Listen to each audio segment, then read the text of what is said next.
అమ్మా చందనమే పూసిన ఒళ్ళు చూడు,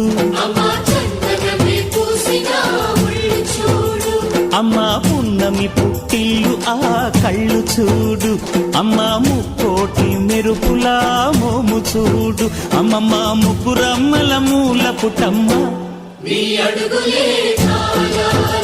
అమ్మా నిప్పుల్ని తొక్కిన నడక చూడు, అమ్మా దిక్కుల్ని దాటిన కీర్తి చూడు, 1000 సూర్యుళ్ళై మెరిసిన శక్తిని చూడు, మనుషుల్లో దేవుడి భక్తుని చూడు.